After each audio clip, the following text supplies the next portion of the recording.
Good morning, students. So again we are here on the discussion of chapter number 5, that is organization.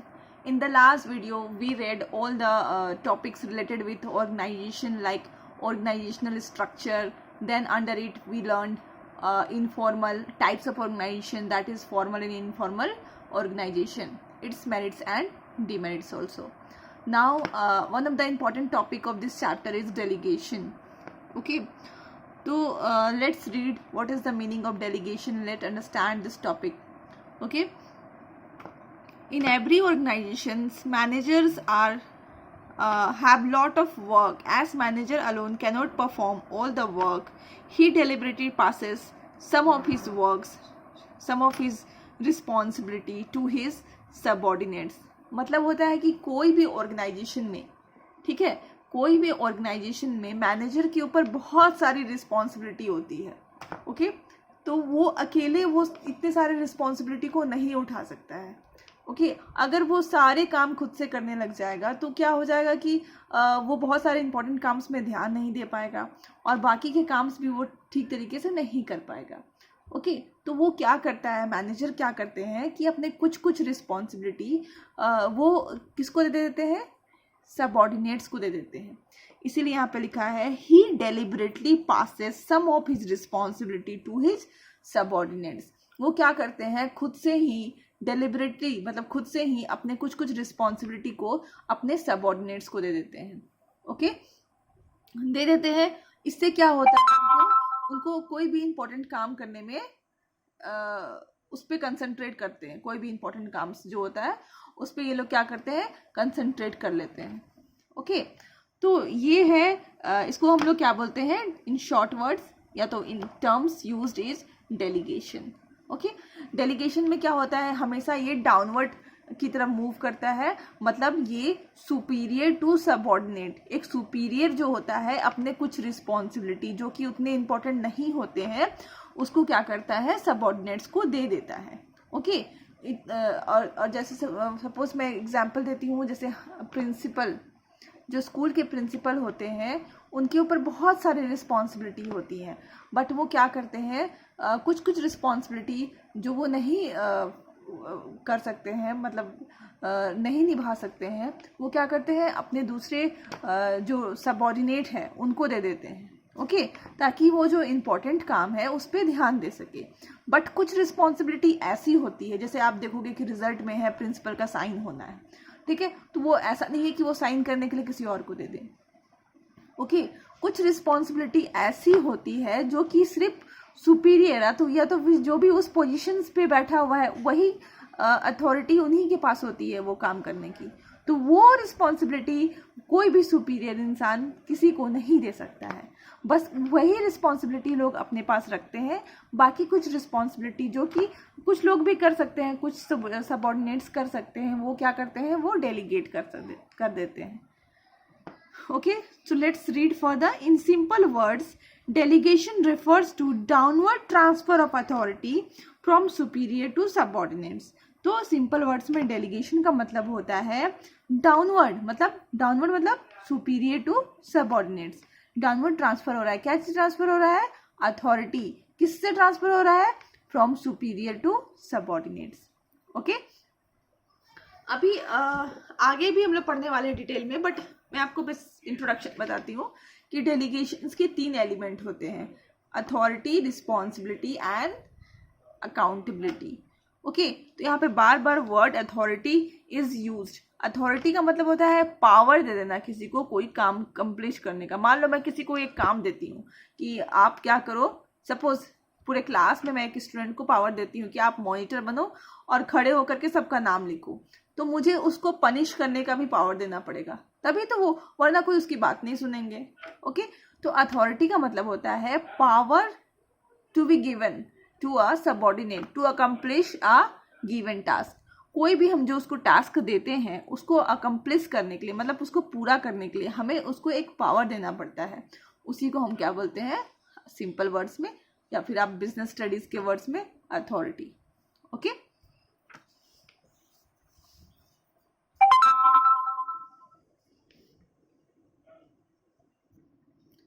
अब हम लोग further देखेंगे what are the importance of delegation, मतलब why do we delegate. हाँ, अगर हम लोग delegation नहीं करेंगे तो क्या हो जाएगा। ओके, मतलब इम्पोर्टेंस क्या है, सिग्निफिकेंस क्या है डेलीगेशन की।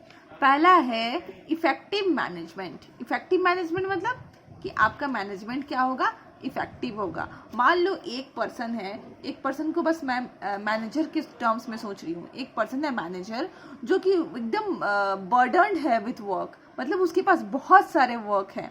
वैसे भी जो टॉप लेवल पे होते हैं उनके पास बहुत सारा वर्क होता है। ओके, तो वो उसके पास बहुत सारा वर्क है, तो वो क्या करेगा, वो हमेशा अपने क्रिएटिविटी को उसका क्रिएटिविटी ठीक से नहीं आ पाएगा, क्योंकि वो तो बहुत परेशान होगा कि मुझे ये भी कंप्लीट करना है, वो भी कंप्लीट करना है। तो अगर वो क्या करता है, अपना सम ऑफ हिज वर्क्स, अगर अपना कुछ वर्क्स को डेलीगेट कर दे, मतलब दूसरों को दे दे, तो क्या हो जाएगा, उसका वर्क का बर्डन जो है वो थोड़ा कम हो जाएगा। और इससे ये फ़ायदा होगा कि मैनेजर जो है अपना जो इम्पोर्टेंट वर्क है उस पर अच्छे से ध्यान देगा, उस पर अपना 100% दे पाएगा। ओके,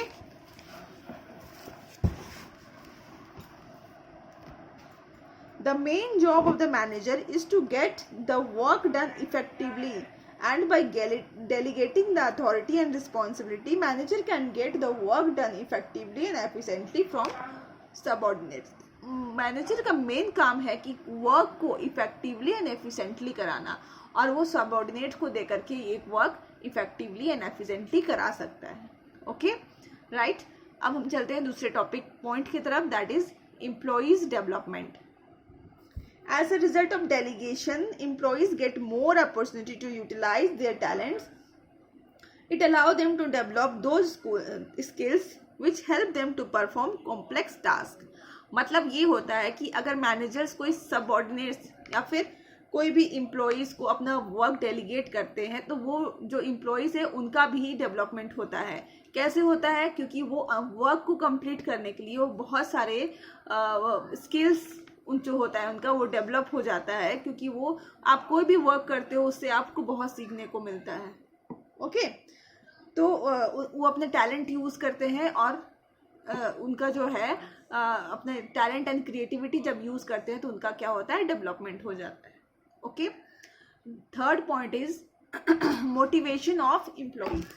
ओके, तो in the delegation of work, when the manager is sharing his responsibility and authority with the subordinates, it motivates the subordinates as they develop the feeling of belongingness and trust which is shown to them by their superiors. Some employees can be motivated by such kind of non-financial incentives.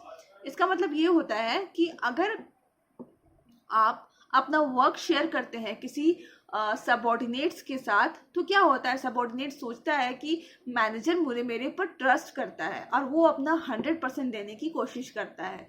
Eight the same time उनको ये sense of belongingness भी लगता है। Sense of belongingness मतलब कि हम लोग दोनों क्या है, एक घर की, एक फैमिली की तरह है, वैसे उनको लगता है। ओके, तो सेंस ऑफ बिलोंगिंगनेस भी क्या होता है, डेवलप होता है आपस में। ओके, जब वो अपने वर्क को शेयर करते हैं या फिर उसको रिस्पॉन्सिबिलिटी एंड अथॉरिटी देते हैं अपने एम्प्लॉयज़ को। ओके, तो क्या हो जाता है, उनको sense of belongingness and trust का फीलिंग उन पे आता है। Okay, then fourth is facilitates organizational development और ग्रोथ। ओके, ऑटोमेटिकली क्या होता है, अगर वर्क इफेक्टिवली एंड एफिशिएंटली होगा तो ऑर्गेनाइजेशन भी क्या होगा, साथ साथ डेवलप होगा। मतलब at the one hand there is a development of employee, on the other hand there is a development of effective and efficient work, and it is also relieved by managers burden, and at the सबका result क्या है, result ये है कि organisation का भी क्या हो रहा है, ग्रोथ हो रहा है। Okay, okay, then we are moving towards the fifth point, basis of management hierarchy. Okay, management hierarchy में क्या होता है, there is a 2 level of management, sorry 3 level of management, but वहाँ पे 2 लेवल्स के पीपल काम करते हैं। पहला तो superior and second is subordinates. Okay, तो इसमें क्या होता है कि जब सुपीरियर एंड सबऑर्डिनेट्स का रिलेशनशिप बनता है तब सुपीरियर क्या होता है, बॉस होता है। ठीक है, तो सबऑर्डिनेट्स को पता होता है कि मुझे ऑर्डर्स किससे मिलने हैं, that is from boss, okay, orders कहाँ से मिलने हैं और मुझे किसको फॉलो करना है. At the same time he also gets the knowledge that whom he will report. Okay, मुझे कहाँ रिपोर्ट करना है. ठीक है, तो ये सारे क्या है, पार्ट ऑफ हायरार्की है. ठीक है, मैनेजमेंट हायरार्की के पार्ट्स है. तो ये क्या है, हायरार्की को सोचो तो एक तरह से डेवलपमेंट, उनका डेवलपमेंट हो जाता है. 6 is better coordination. Better coordination in delegation, systematically responsibility and authority is divided and employees are made answerable for non-completion of work. Delegation में क्या होता है, सिस्टमेटिक तरीके से वर्क का डिवाइड हो जाता है, वर्क डिवाइड हो जाता है और इसके साथ ही उनको रिस्पॉन्सिबिलिटी एंड अथॉरिटी मिल जाता है कि वर्क को कंप्लीट करने के लिए. Okay, eight the same time अगर वो लोग वर्क को कंप्लीट नहीं करते हैं टाइम पे तो उनको वो क्वेश्चनेबल होते हैं, उनको बुला करके क्वेश्चन भी पूछा जाता है. अगर वो अच्छा वर्क करते हैं तो भी, और बुरा वर्क करते तब तो पूछा ही जाएगा. ओके, तो इस तरह से उनके ऊपर इतना सारा प्रेशर्स होता है. तो ये क्या है, बेटर कोऑर्डिनेट करने की, आपस में वो लोग कोऑर्डिनेट करने की कोशिश करते हैं ताकि जो वर्क उनको असाइन किया हुआ है वो डुप्लीकेशन उसको बार बार रिपीट ना करना पड़े.